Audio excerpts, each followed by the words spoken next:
Now then, fellas, take a good note of this particular wine, its name and the rather pretty presentation on it as well. It says Corazon Spumante, and you can see there's a lovely picture really of a heart which is made of bubbles. We could say this is a bubbling heart.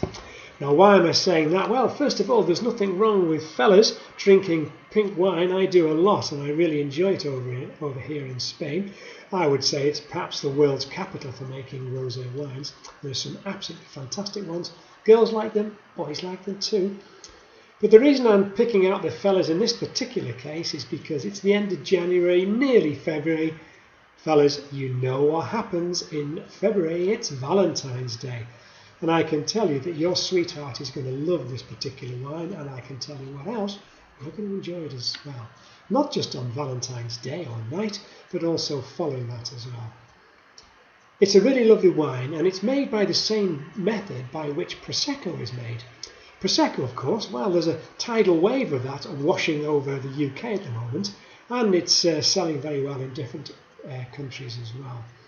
They seem to have cornered the market, but there are a lot of producers who are trying to get in on the act, and Bodegas Iniesta is trying to do that in a way themselves by using the same Charmat method, but not at all trying to emulate Prosecco. They want to be what they are, a Spanish sparkling wine made by this slightly different method. Well, what is the method? The Charmat method was invented by a chap called Martinotti many years ago in Italy, and it was then refined by a chap called Eugene Charmat, and it's the Charmat, this chap who actually gave it its name. What happens is the second fermentation is produced in a tank this time, rather than with the traditional method where it's produced in an individual bottle. It means that the bubbles are likely to last a little less time than the traditional method, but in some ways that doesn't matter, because what we're actually doing is tasting this wine and enjoying it as it is, swallowing it and then having another glass of it. But you know, this particular wine has something more than all the Proseccos I've tasted. It's a drier style. It's actually an extra brut. Extra brut. You can look it up on a computer if you want, but an extra brut means that it's got fewer grams of sugar per litre than a brut. A brut goes from 6 to 12 grams of sugar per litre. This is from, I think, 2 or 3 up to 6 grams, up to that magic 6. And it means it's a drier style, and for me that makes it a lot better.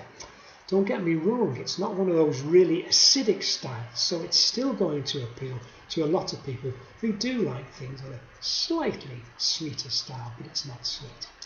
It's a lovely wine. It's not, however, a copy of Prosecco. They use their own grape varieties, and Bodegas Iniesta, the makers of this wine, they use their own grape varieties, and these are indigenous to their area of Spain. It's a Spanish grape variety, but it's particularly well known in the area from which I'm speaking to you at the moment, which is the Valencia and going inland area as well, to around about Cuenca. It's actually made with a grape variety called Bobal. It's a black grape variety, and so therefore the skins are left for a little length of time with the juice to take away some of the colour, but it's made in a very, very pale style. It's a little bit Provençal in terms of its colour and style. I'm not sure if you can just about see that. Very, very pale. But that doesn't mean to say that it hasn't got much flavour, because it certainly has. I'm really enjoying it. What do we get on the nose? Well, first of all, we get a really lovely aroma of petals. I'm talking pink rose petals, but also darker rose petals as well, which sometimes give you a little bit more of a robust aroma. You get that with this. And then, when you actually taste it, just before you taste it, before it goes into your mouth, have a really good sniff of it again. I'm going to do that now, in actual fact. And you're going to get there a really good aroma first of all, and then a little bit of flavour of the freshly cut strawberry, one that's been sliced in two perhaps. Bring your nose right up to it, and that's what you get when you actually smell this wine, and then you put it in your mouth.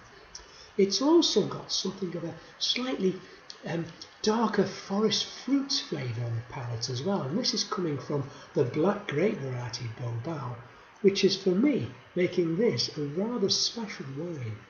And so I would suggest, it's well priced as well by the way, I would suggest that you have a little look for this. It's Bodegas Iniesta.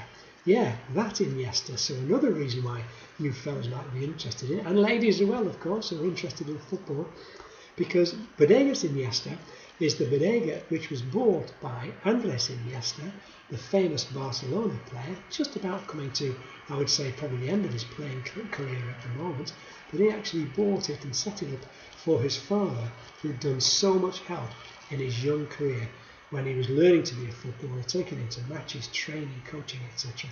And eventually when he signed for Barca, part of that signing on fee was given to his father to develop this Bodegas Iniesta. Check it out. Corazon Spumante Rosado. Very nice.